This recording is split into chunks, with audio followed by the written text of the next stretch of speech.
You know what I just realized? Well, we're live now, but you know what I think? I think that when I posted on Instagram and YouTube, we initially set it at 12 and then we moved it up to 11:45. Hmm. So, there's probably not going to be very many people between now and 12, but at 12, maybe that's when, probably tens of thousands. I don't know. I mean, hundreds of thousands, maybe. I mean, Hundreds considering we're basically represented by Adidas now. Do we work for Adidas? I mean, or do they work for us? I don't know. That's the question. It really is the only question at this point. So I'm interested. Well, I'm interested to see what Adidas says about that. You're frozen. Yeah, there we go. I'm back. Okay, now you're back. I am. Well, first of all, they're like, we're going to pay you, but we can't tell you how much we're going to pay you. Well, they told us how much they're going to pay us. Then they're like, wait, we need to pay you more because we're going to use it more. But they never told me how much they're going to pay me. And by the way, I haven't got any money. Did we just get screwed by Adidas? It's reach out time. I think it's time. It's time to if we need to bring in the big guns, let's do it. Do I need to reach out directly to Friedrich Adidas over in Hamburg, Germany, and find out where our money is? I mean, this is ridiculous. We could because obviously they don't know who they're dealing with. I don't think they understand how we work down here in South Louisiana. We got mouths to feed down here, brother. If this is the route they're thinking about going, they chose the wrong route. They chose the wrong two hombres. That's right. For sure. That's right. That's for sure. All right. So I've got show comments on stage. So if anybody is watching, any of you two people that are in the room right now are watching and you want to comment, it's coming up on the screen. So if you say something horrific, I'm going to have to turn that automatic show comments off. But what are we doing? We're doing 5 questions. I don't really want to jump the gun, but we may as well just start, man. Let's go. Let's go. Yeah, let's just go. Let's just go. Nobody's coming in here to listen to us on a freaking Tuesday at 11:49. This goes to show you we've earned the right to just pretty much screw around in the middle of a business day at age 51. Well, when Adidas works for you, that's kind of how it works out. Yeah, we're calling the shots now. I'm the captain now, right? That's right. Okay, so the first burning question was I presented this to you, and this is me asking you 5 questions, and then don't forget I've got a bonus this or that at the end. Don't let me forget about that. Yep.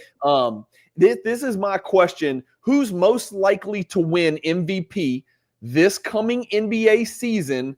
Not named Giannis, Jokic, Doncic, or SGA. Okay, not named Giannis, Doncic, Jokic, or SGA.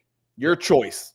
I think there are only 2 potential choices. Now, granted, obviously, when we say those four, there really isn't anybody else to discuss outside of those 4. However, we know Giannis's team is not going to win enough. Jokic and SGA's teams are definitely going to win enough, I believe. And then when dealing with Luka, he's on his comeback tour. So, which is funny when you average. What did he average? 38 and 7 last year. As a big, tubby, obese dude waddling around, he averaged, like 28, 10, and 10. Yeah, something like that. But anyhow, the chubby double. He's the chubby double. The only possibilities could come out of the East, and that's based on who's going to win the East. I think you have 2 choices: Donovan Mitchell and Jalen Brunson. And Jalen Brunson is the guy I'm going with. Even though they're talking about playing differently and taking the ball out of his hands and moving it 0.5, this, that, the other. Yeah, I don't believe that. We'll see. Okay, so I'm gonna say I think the Knicks will beat the Cavs. Your 5th guy is Brunson. Yes. Your fifth MVP. Okay, so let me just say, I've got Vegas pulled up, right? This is just Vegas, and they're just trying to move money around. They're not, again, if nobody gets any votes, they'll, move him up, et cetera, right? So it's not exactly predicting who's going to win it, but it's close. So Vegas has our big 4, right? They've got SGA 1, Jokic 2, Doncic 3, and then Giannis is a distant 4th. Again, we know why. His team is ass. It is literally stank, nasty ass. By the way, I did not know this. I think I sent this to you the other day. I didn't know he was the only guy in history to go 30, 10, and 5 like 4 years in a row. Yeah, you sent me that, and I was like, that doesn't seem right, But I guess when you think about it, I mean, like Russ did the triple-double thing. Like Jordan never averaged 10 rebounds. Right. Who else scores a shitload? Kobe never averaged 10 rebounds or probably 5 assists very often. Bird never averaged 30. Wilt just had the one crazy year where he led the league in assists, right? Russell never averaged 30 or 20 for that matter. Yeah, it's a weird deal. Bird, I would have thought, but he didn't rebound enough. And then Karl Malone he did rebound enough. He didn't average 30. That's what I'm sorry. That's what I mean. Yeah. And back then, well, I mean, you got to get stitches to average 30 in the 80s, right? Yeah, no joke. So there's the 4. Giannis is a distant 4th. Giannis is like a distant 4th. So let me pull it up and show you. So Giannis is plus 1,200. Here's the reason. What did I just do? Hold on. God dang it. What's wrong with me? Cajun cardboard. Okay, there you go. Giannis is a distant 4th at plus 1,200.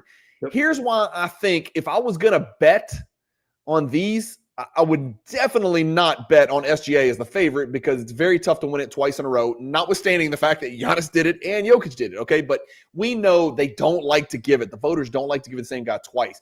SGA is expected to have the best record in the league. They could win 61 games. He could do exactly what he did last year, and they'd still give it to somebody else just because they're new. So I think Jokic is a good bet as a comeback guy, scorched earth, because Denver is looking really, really good this year. And I think there's everybody's kind of separated the West into 2 teams, right? Nuggets and the Thunder, and then everybody else. Yep. I'm not so sure about that, but let's just say that is what it is. Doncic I like, but the question for Doncic is the same as the question I have for Giannis. How many games does their team? What does their team have to do? Let's just say they do what we think they're going to do statistically. And let's just say they're on par with Jokic and SGA. Yep. What is more impressive? OKC winning 62 games and being first in the West, or the Lakers winning 55 games or 53 games and being third in the West? Like, what's more impressive to you? Yeah, it's more impressive for the Lakers to do that. The other thing that I want, in my opinion, I want you to consider is, I don't know this, and this is research that would need to be done. Has there ever been somebody who's been traded mid-season who has ended up being the MVP? That's why I was about to talk about Giannis, because if he moves, like if they're 22 and 27, yep. And I guess it's got to be worse than that. If they're 19 and 22, and if the writing is on the wall, and Giannis, instead of just subtly suggesting, hey, it may be time to let me go, if he says it's time to let me go, what if he ends up somewhere like a Golden State or like a Miami, or, again, I haven't thought through all this and all the different, the salaries got to match up and this and that, and the assets that come back to the Bucks have to match up, and it has to be young players. So if you're thinking he's going to a young team that's going to give all their, I don't know. But what if he does go to a real team? What if he ends up on the Lakers somehow, just somehow, some way? What if he ends up on the Lakers? What if somehow, some way he ends up on the Spurs? Yep. And then for the second, or the last 35% of the season, or the last half of the season, dude goes on a tear and he's with Wemby and they rattle off, 32 out of 35, which is not out of the question because no one's ever going to score the basketball if the Spurs pick up or rebound it. Yeah. In Wembanyama. Yeah. The problem is what comes back in return. Like, do the Spurs have to give up, Dylan Harper and, for Dylan Harper, all their draft picks and Stephon Castle and this and that? I don't know. Maybe it works. Maybe it doesn't work. And the Spurs are no longer a contender. But the 5th pick that Vegas has is Anthony Edwards. And you chose Brunson over Anthony Edwards for one reason alone. He's in the East, I'm assuming. That's it. Okay. 100%. Yeah. And so, look, go back to I would really like to know, has anybody ever been traded midseason and been the MVP? I don't think that's ever happened. I haven't ever heard of it happening, right? Yeah. So that would be interesting to find out, because if you go from a losing team, let's say you split it. Let's say you were there for 41 games, okay, and your team is terrible. Okay, so basically they're going to give you the MVP based on half a season. I mean, that would be tough, Yeah. The ChatGPT says no. None. So yeah, former MVPs traded later in later seasons. Obviously, we know that. That goes without saying. Yeah. Thank you for that. Yeah, Brunson. There are better players than Brunson. Obviously, Anthony Edwards probably being one of them. But it's like, at the same time, my point is, those dudes aren't in the East. And if you're not in the East, like, I like the Cade Cunningham. I actually like that. He's just not going to win MVP this year, right? And I take into account the fact that Brunson's in New York, right? And the hype behind all that too. Yeah. So. Kevin Durant ahead of Jalen Brunson and Donovan Mitchell. That seems really odd to me. I don't get that. I don't see any scenario. First of all, he's got to play 65 games. So, look, Jonathan, we got a question over here. Does Kevin Durant make him a legitimate contender? Yeah, I mean, they're a very legitimate contender in the West. In my opinion, like they're, I do think it's the Thunder one. I know they have the best player on planet Earth, but I don't necessarily put the Nuggets clearly ahead of the Houston Rockets. And I honestly don't give a damn about Fred VanVleet's fat ass getting hurt. I'll be quite honest with you. Like, I don't think he was the point guard for, an NBA title team this time around anyway. I think they're better. I'm going to be honest. I know that sounds crazy. And we there's need to see. Who agree. There's some people who agree because if Thompson ends up being what people think he's going to be, and you give Reed Shepherd, like those guys' ceilings are higher than VanVleet, obviously, right? Yeah. So the question is with Durant, and I think the question is valid because you say, look, how is he ahead of Jalen Brunson? Well, tell me this. If the Rockets finish second in the West, is Durant not an MVP candidate? He's got to be at that point, I would think. Although he's in the conversation. Third last year. What did they finish last year? Second or third? I think they were second or third. Yeah. Yeah. So I don't know. I mean, again, what is it that VanVleet does that we have a very small sample size of Reed Shepherd, and I'm a homer, right? Because he's from Kentucky and I was a big fan of his dad and all the things that go with that. But so I'm a little bit biased here, but I mean, what is it about VanVleet that was so elite? Amazing locker room guy, true professional, future NBA executive and or coach, every underachiever, overachiever, all of the above, right? All those things. Great. Love the guy. Great, true pro. But what is he tall? No. Is he elite speed? No. Does he eat in the paint and create for others? Not really. Can he shoot? Not really. Does he rebound? No. Can he defend anybody? Not really. I mean, what is it about Fred VanVleet other than he's a good guy and a really true consummate professional? I liked my chances with Reed Shepherd. And I'll tell you what, I don't think Amen Thompson should be handed the ball and be the point guard. I think they should hand it to Reed Shepherd.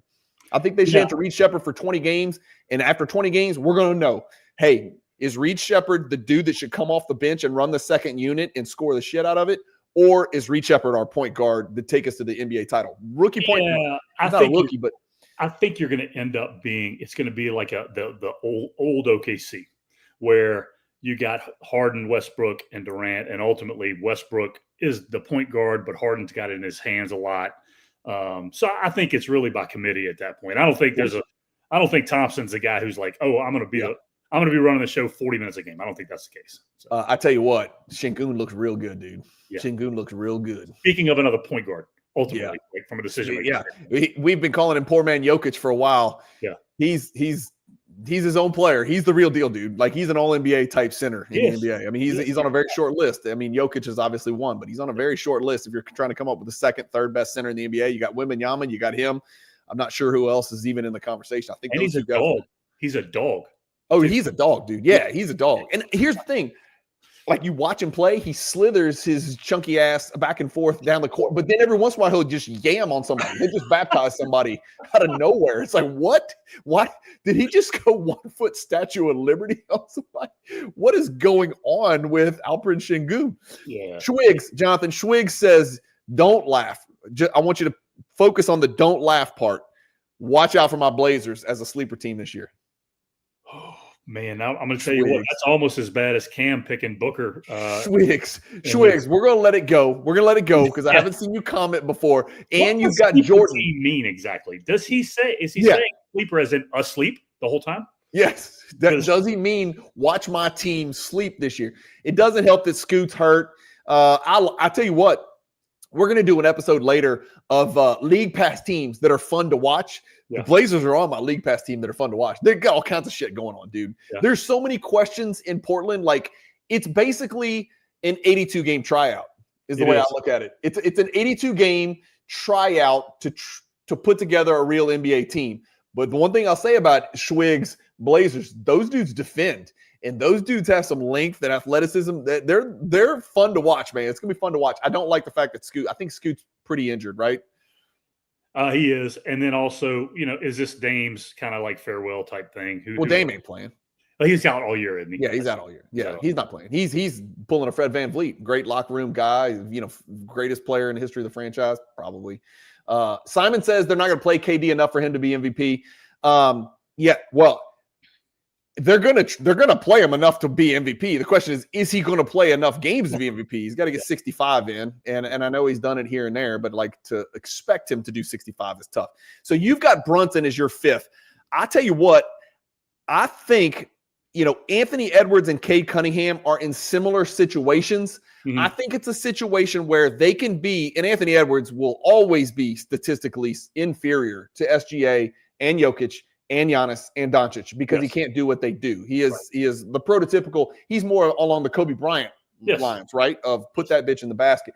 Yeah. So I think Anthony Edwards, even though he's going to be statistically inferior to the four guys on our list, if they win the West, I think it's his. If the Detroit Pistons finish first or second in the East, I think it's Cade's. I think we're in a season where they may give it to best player on best team that was not expected to be where they finished. And so you never know. And the same thing can be said for Victor Wembanyama. God, if those dudes finish, fourth in the West somehow, I'm not saying they will, but just say somehow, and he puts up, 20, even if he's only like 22, 14, and 6, and then he's, got 3.5, 4 blocks, and he's defensive player of the year.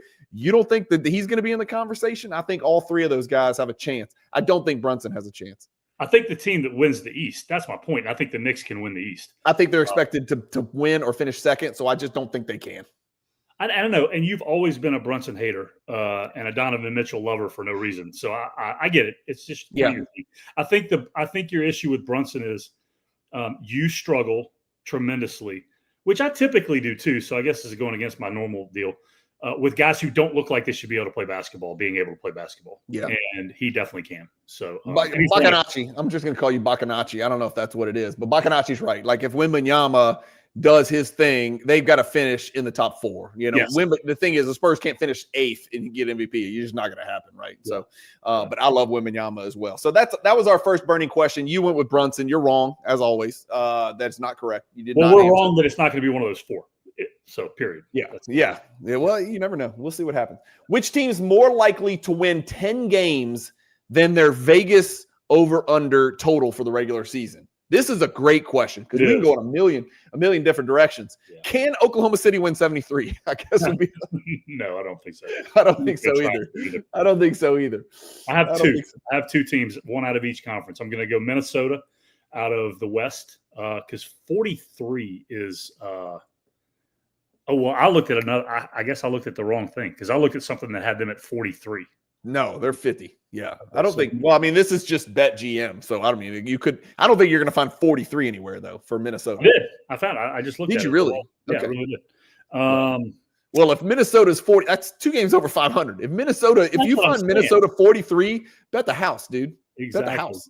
So scroll for me here because now I've got to change because I had Detroit as my other team. Detroit's projected 45.5. They'd have to win 56. They're not winning 56 because I had a lot to ask. They were at 42 on the one that I looked at. Interesting here. Let me ask you a question. I know where you're going to go. Is it out of the realm of possibility that Embiid could play 50 games? Yes. And Paul George could play 50 games, 100 games between them. No. And the Spurs, now hold on, I mean, and the Sixers, you got to remember that is a legitimate backcourt, dude. I don't know how much VJ Edgecombe you've seen, and I know he's a rookie. It is. Dude, that's team. I mean, they could hold it together and win half the games without Embiid and without Paul George playing. Could they not? No, they just what is not legitimate also is what you said about 100 games between them. I don't think so either. What's the over-under on Embiid and Paul George games played combined? The over-under for me would be 75. So each of them playing less than half, or one of them, has an otherworldly season and plays 60. Yeah, I'm taking the under on that. Yeah, it's tough. It's tough. Simon loves Embiid. He thinks Embiid's having a bounce back year. I'm just kidding. Kidding. So who's your team? So somebody's got to win 10 more games. Which team? If you had to put your money on one team to win, and you got great odds, and they had to win 10 more games than what they're showing on here, who's that team? My guys, Blazers are projected at 35. Blazers would have to win 46. Not in the West. That's not going to happen. I guess. Is there no world where the Wizards could catch fire and win 31? let's go to the bottom because see, the Wizards on my thing had 14 wins. So you're something's weird that you're looking at. No team's ever been projected to win. I'm going to tell you where I found this information. Dude, no team's been projected. I found it on ESPN.com on October 8th. Kevin Pelton wrote this. No, that's Kevin Pelton's. He plugs their shit into a machine and it spits out his algorithm. That's not Vegas. His algorithm, right? I got that's his algorithm, which is based on a bunch of crazy stuff. Yeah, that's not. You're going strictly Vegas odds. Let's go with the Bulls. The Pelicans can't win half their games if Zion somehow plays 65. Not in the West, no. Yeah. Let's go with the Bulls. Let's go with the Bulls. The Bulls winning half their basically the Bulls winning half their games. Half their games. They're always winning 38-41. So they can't win 41. They could do it. They really could do it. They could win because they'll try in the regular season. Let me ask you a question. This is off the cuff. This is not one of the burning questions. This is not a burn. This is a really on the back burner question. That's right. I want you to name a starting five for the Brooklyn Nets. Is Cam Thomas still on the roster? Yes. Cam Thomas. And that'll do it. Now you forget there was a big trade over the summer, and Michael Porter Jr. is now in Brooklyn. That is not a big trade to me. So it helps. I mean, he's a starter. We know he's a starter. Right. Yeah. He's one of the he's somewhere between 70 and 125 best player in the league. No. He's probably between 100 and 125. Probably 100 and 125. Yeah. Okay. Yeah. No. I don't know anybody else. So okay. So there you go. Those two. Yeah. I don't know. Do they still have Garnett and Pierce? Are they still there? They don't have Garnett and Pierce anymore. Okay. All right. Joe Johnson? No. Charlotte might be the answer. Charlotte is projected at 27.5. I think it's because LaMelo Ball's played like 100 games in three seasons added up. But again, I don't know. I did not like. I know you liked it, Jonathan. I did not like the Con Kneppel pickup. I just didn't like it. I see Tom Kleinschmidt. I just don't see it. Tom Kleinschmidt's not bad. I like that. I see a little shorter version of Tom Gugliotta. Tom Gugliotta, if he produces like Tom Gugliotta, it would be a wet dream for Con Kneppel fans. Let's put it that way. Googs was a player, though. Googs was a player. Kneppel. I don't know. He's bigger than you think. That's the thing. I mean, you say that, but so I don't know, man. Look, is he? I'm not going to be shocked either way. I would be shocked if he were a freaking all-star, which that's not going to happen. Schwiggs, I'm not saying they can't do it, but damn, man, that West. If you put the Blazers in the East, I'll probably pick them to be a play-in team, and they could sniff 40. There's no way they're winning 45 games in the West. There's just no way. Jokic, SGA, and Luka all get hurt. The Blazers win 45. They're still not. There's no way.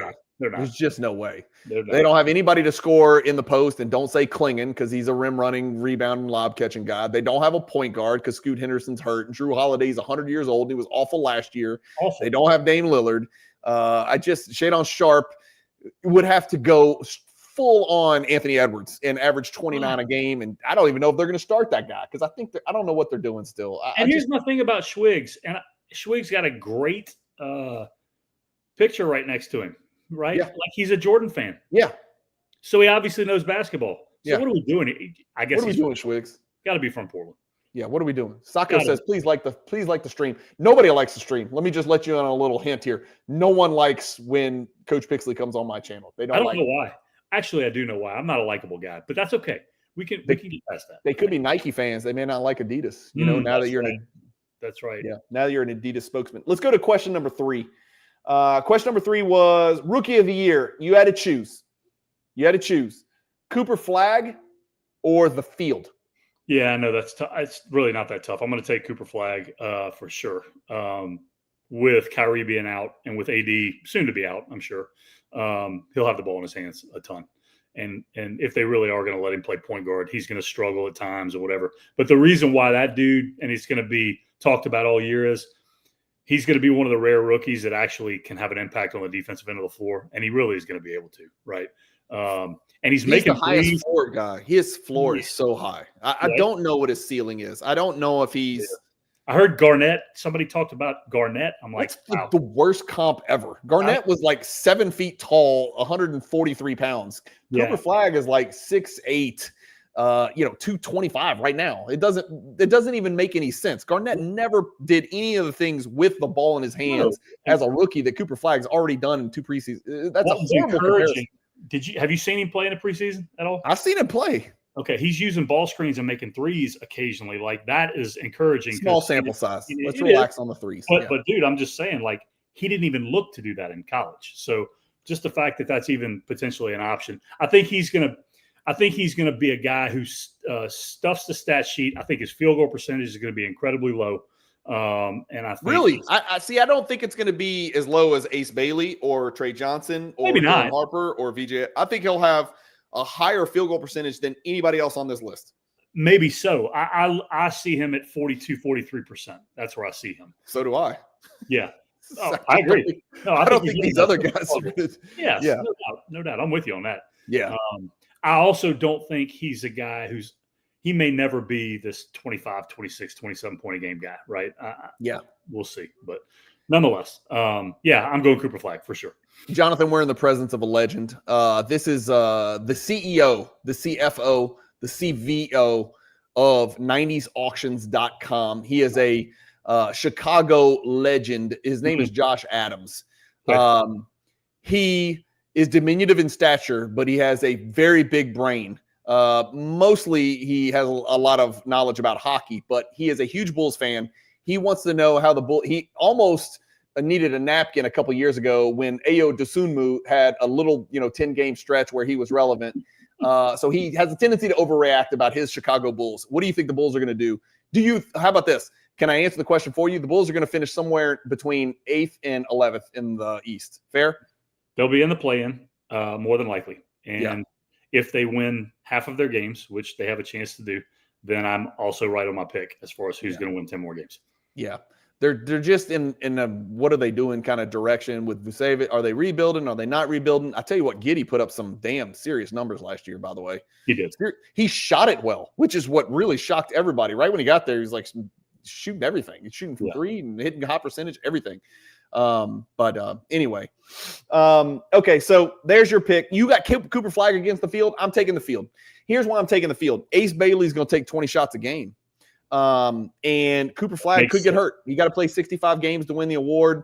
If there's a chance, it's just like the whole field. You're giving me the whole field. I don't know. That is tough. That's why I asked the question. That's a pretty tough one. I don't remember a rookie of the year being minus 220 and the next closest guy being 900. Let me ask you this question. Here's the burning question that I should have asked you.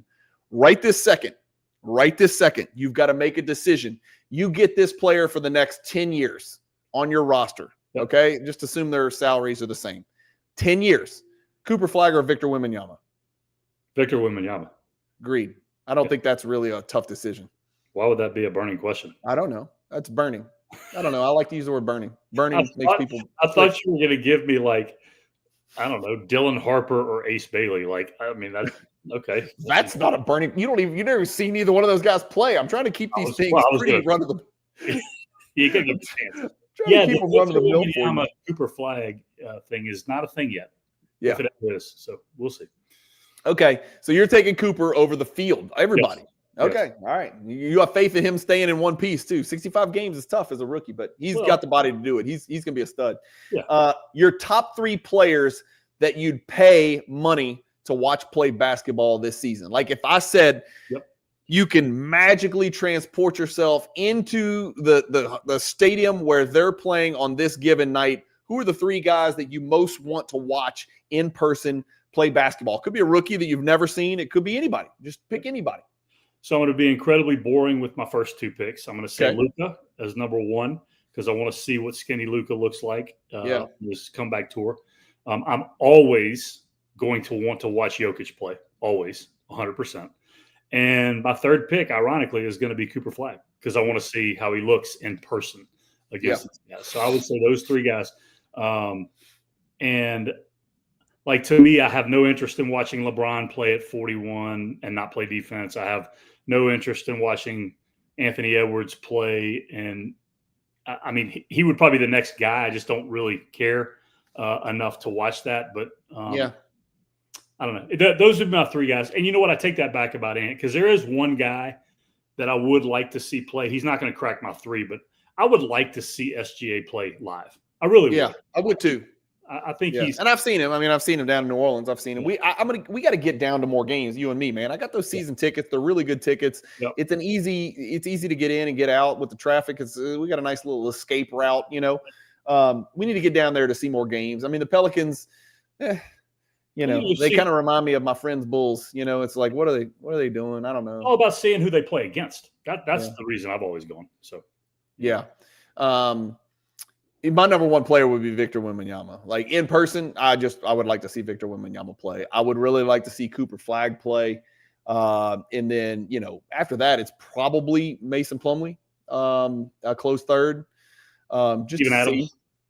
Just to see him in person, you know, maybe ask for an autograph. But that's my three.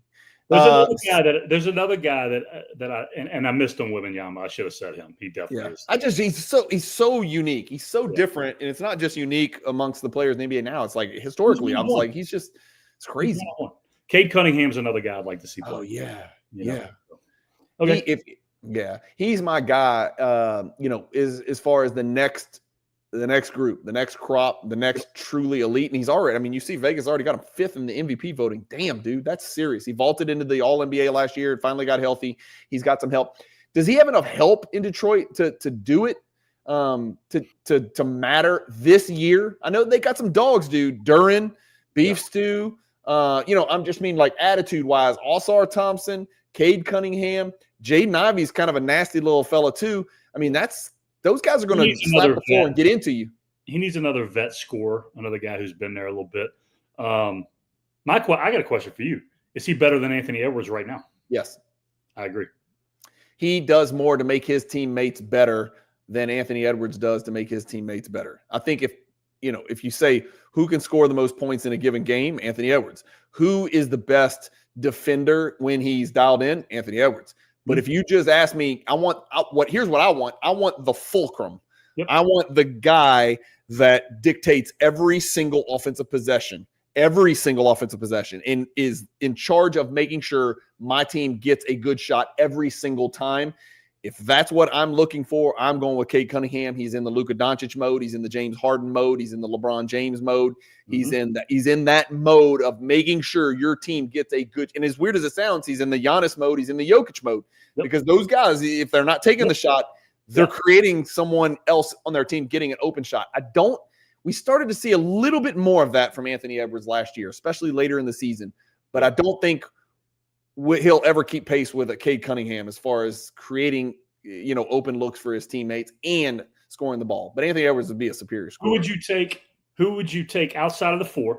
Who would you take ahead of Cade Cunningham for this season? This season to build a team around. Like to win? Yeah. Besides the 4. Let's go back to our MVP odds. This is really tricky because, you need to know who else is on your team. As the fulcrum type, everything combo, oversized combo guard, there is no one else in the NBA that I would take over Cade Cunningham besides SGA, Jokic, Doncic, and Antetokounmpo. That's it.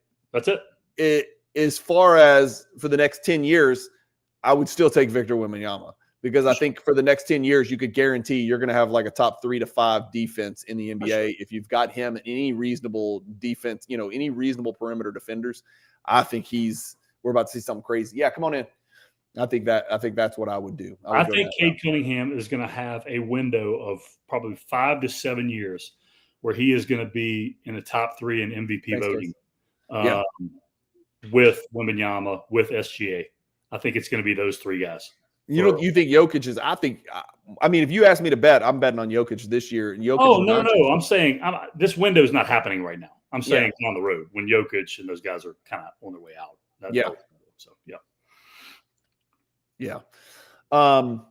Okay. So wait, I got one more question. I have one more question. Then we got our bonus question. Yep. Selfishly, you get to choose. In, let's say, January, Giannis forces his way out. And the Bucks are going to do what Giannis wants. They've got that relationship between player and management where I think they both are on the same page. Like, when it's time, it's time. Yep. Giannis is not going to get to dictate where he goes, though, because Milwaukee is not a free agent destination. They're going to have to take back the best possible package with young players and picks. Right. Yeah, but let's say hypothetically, Coach Pixley gets to decide where Giannis ends up in February. Where do you want to see Giannis playing? Who do you want to see him paired up There's with? one humorous angle that I'm going to take, and that's with the Lakers. Okay. Because I want LeBron to have to end up in Milwaukee. And just have to play basketball there at some point. Okay. That's such a negative perspective. You've flipped my I also question. would like to see Giannis and Luka play together. I really would. I think that would be fun. The place that I really want to see them play or see him end up is exactly where he was talking to in the offseason. I'd like to see him with the Knicks. Cat would be out at that point. You probably lose Anunoby, I guess, or a ton of draft picks along with that would be my guess.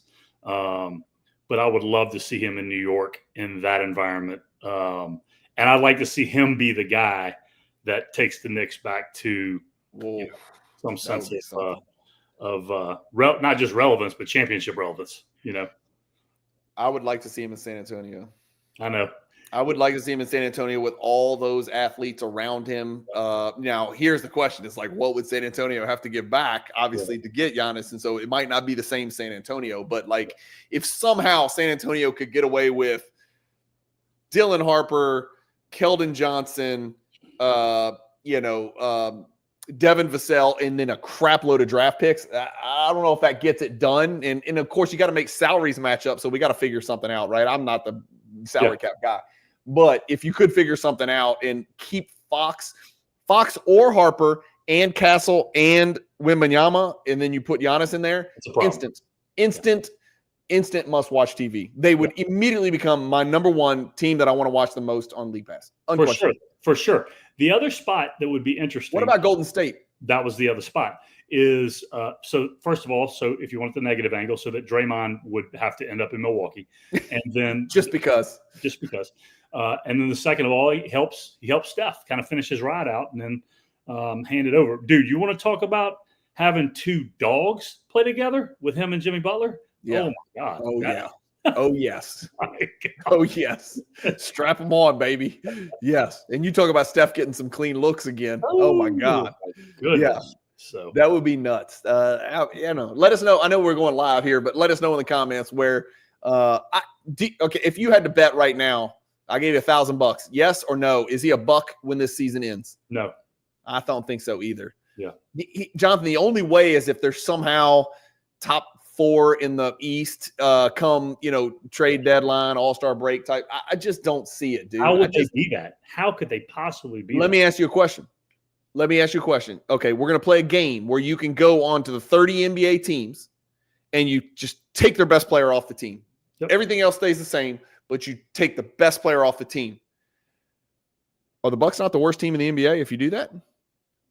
Are they not the worst team? I want you to think carefully about this because you're left with Kevin Porter Jr., Kyle Kuzma, Bobby Portis, and Miles Turner. Okay, hold on. Let's just take the Hornets. Take him off. Take LaMelo off. Okay. You still got Brandon Miller. You've still got Colin Kneppel, right? No, if you can't do that, you've lost the right to do that.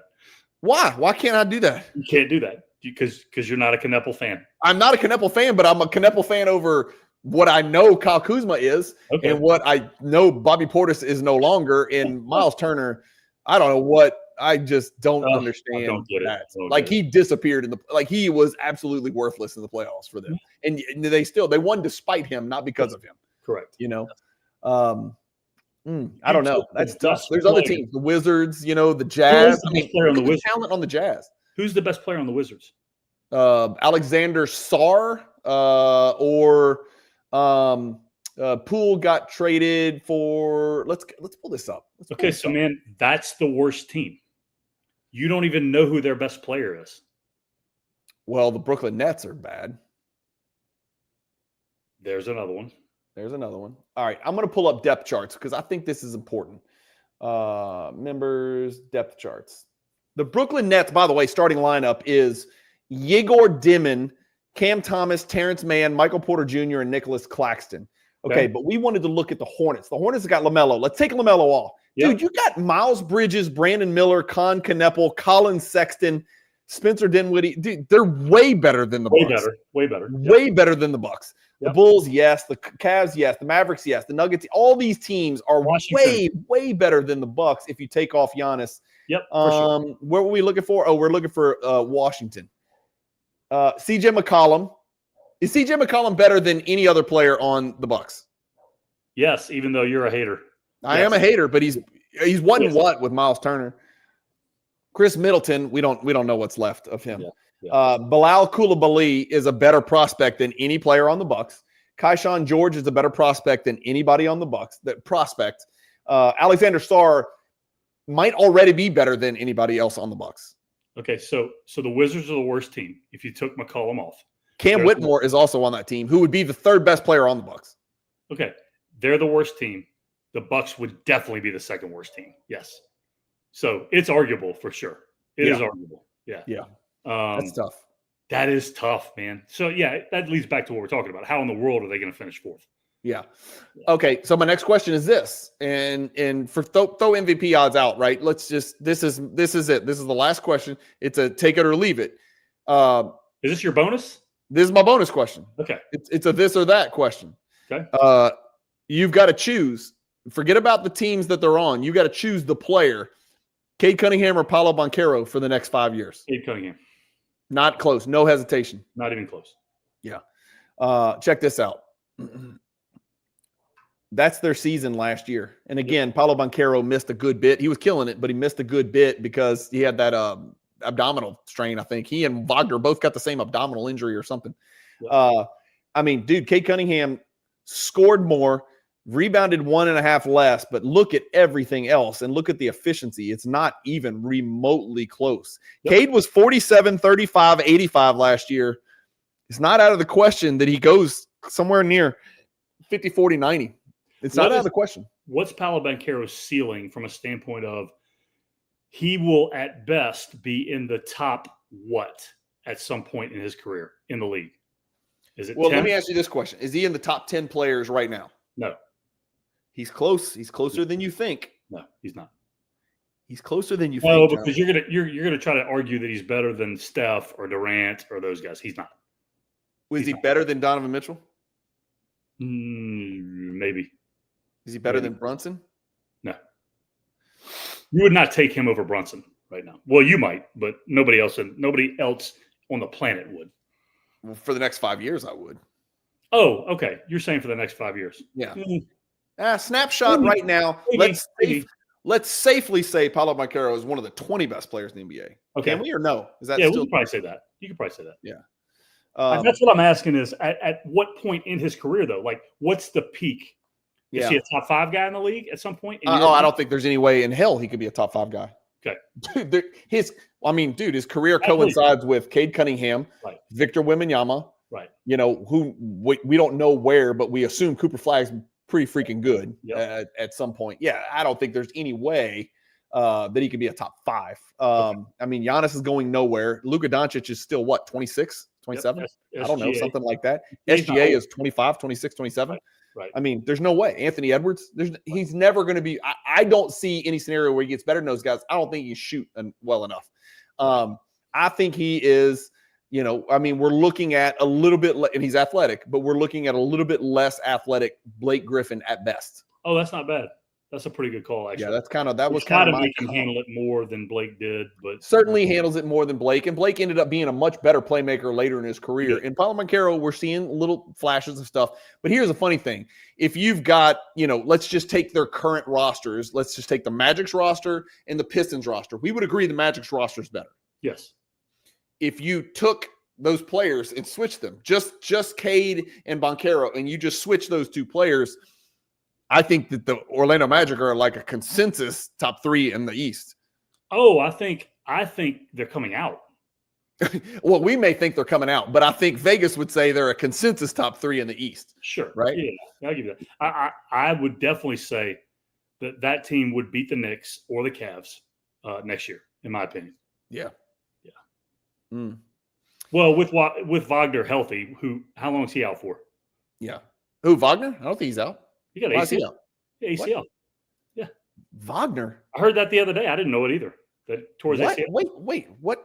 No, he's playing. He's fine. Or did I hear maybe it was Mo Wagner? There was a Wagner that's got. It was Mo Wagner, which Okay. we don't give a shit about. Okay, that's fine. Yeah. Because I heard that. And I No, was like, Franz Wagner's good because everybody's really high on the Magic. I think this season the two teams to watch that could take the biggest leap in the East, and it's there for them to take it. And I think either one of these teams. I know I sound crazy. I'm going back 10 years ago when I was a Hawks fan. I think the Hawks and the Magic. I think both could legitimately come out of the East, Jonathan. I really believe that. I'm telling you, I think it could happen. Yeah, it's probably not out of the realm for sure. It's not likely, but I really think it's possible. I really think it's possible. The East is really bad this year. Yeah, well, we'll see. Those are my thoughts. You know, they were really damn good when Jalen Suggs and Banchero were playing last year. They never got Suggs, Banchero, and Wagner all healthy at the same time for any stretch last year. I don't know how many games those three guys played together. It might have been 0. Yes. It might have been 0 last year. In fact, that's something we can do in here. I wonder if this works. How many games did Jalen Suggs, Paolo Banchero, and Franz Wagner play together at the same time last season in the NBA? Let's see how good ChatGPT is. I plugged it in. Let's see what it says. Here, I'll share. 6 games. Wow. 6. That's not good. Sample size. Yeah. How about this question? This is my kind of guy. Nathan, who was bigger at their peak, Shaq or Oliver Miller? Bigger as in Wade more? I still go Oliver Miller. Bigger, yeah. Oliver Miller. I think Shaq was probably 2 or 3 inches taller than Oliver Miller. Yeah. Oliver Miller, I think, John. He had to be 400 pounds plus. I think we're going to have to bring up a question. And here's what I'm going to search. Oliver Miller fat. And then I'm just going to show you this. That's all I'm going to show you. And that's it. He was 6'10", 6'11"? 6'11", maybe, yeah. Okay. That is horrific. So that's 430 pounds right there? Yeah. If I curled up in a fetal position, do you think I could fit in his midsection? I'm 6'4", 204 pounds. Easy. Yeah. I could fit in there. Yeah. Easy. Yeah. I wonder, though, Shaq topped out at like 380. Hey, Brooke, Simon's right. Brooklyn without Cam Thomas. Brooklyn with Cam Thomas sucks. Brooklyn without Cam Thomas is pretty freaking bad. He's probably right. You're looking at Nicholas Claxton to be your second best player. You have 2 or 3 rotation dudes in that lineup. Here's the problem. You've got Michael Porter Jr., who would be the second best player on the Bucks. Yep. You've got Nicholas Claxton, who would be the third best player on the Bucks. Yep. And then you've got a rookie point guard who people are comparing to Josh Giddey, and he would be probably the third or fourth best player on the Bucks. And then you got a bunch of rando guys that are coming off the bench and playing minutes. I just think the Bucks are that bad, dude. I just think they absolutely suck. And I'm so mad. It's a bad team. Yeah. I think. By the way, Skywalker Zendar 7463 said a minute ago he actually had a good question. He said he'd like to see Wemby play internationally to watch him goaltend. Obviously, you can only offensive goaltend. But question for you. If Wemby could defensive goaltend, how many blocks would he have during the course of a season? Well, how many blocks would he average during a game? 15? 12 to 15. 12 to 15. You realize he doesn't have teams would have to adjust. Well, you couldn't take threes. I mean, you'd have to adjust the way you play. You'd have to, by the way, let me share this other Actually, picture. He might get 30 because he would just stand underneath the goal ultimately in zone. I don't even know if he exists. The worst shoulders you've ever seen on an NBA player. That's rough. It's horrific. That's the worst woman's body on a man that you've ever seen. I can't even believe she made it that long in the NBA. I really can't. It looks like it was superimposed, by the way, the head. You know, he was very talented. He was really good. He had a really soft touch. That Arkansas team with him and Lee Mayberry and Todd Day, and they were freaking really good. Was he with Mayberry and Day, or was he with the Scotty Thurman and Darnell Robinson and those guys? Williamson. That was Corliss Williamson. Yeah, he wasn't on those teams? He was after. He was with Mayberry and Day? Sure was. Okay. A good team, man. They were really good. He was really good. He was a first-round pick. Yes, he was. Man, And you know what? Here's what's funny. When you look up, you get Khalid El-Amin because he's also was fat. He was very fat. Yes. Look, that's Yes. not even Oliver Miller. And it No. pulls up Khalid El-Amin. They just chose another guy who was probably a little bit too overweight. No, who was that's also really awesome in college. Really liked him. one of Oliver Miller's butt cheeks. That's Khalid El-Amin. Can you name this player? That, my friends, is You should that's get not it. Lamont Murray, is it? God, Jonathan, damn, dude. This guy could eat Lamont Murray. That is Jahidi White of Georgetown fame, the next of the great Georgetown centers that never was. Played with the Wizards too for a long time. Unfortunately, yes, he did. He played. I think he might have played with Jordan's Wizards. He might have. Can you imagine the abuse he took from MJ? Well, none, because MJ was abusing Kwame Brown the whole time. So, well, they may have passed each other in the casino buffet. You never know. That's true. Yeah. That's true. All right, we'll kill it here. That was a good one, man. We can do this again. I like live streams. We didn't get a lot of people, but a lot of people go back and watch, and these are fun for us, man. And it makes for great clips, right? The funny thing is, I'm gonna hit. We recorded this, right? It's gonna go on the channel. There's going to be 213 people that watch it over the next 48 hours. Yeah. But I'll do a YouTube short, or I'll create an Instagram reel with you saying something, dumb about Brunson or whatever, and we'll get 1,000 views.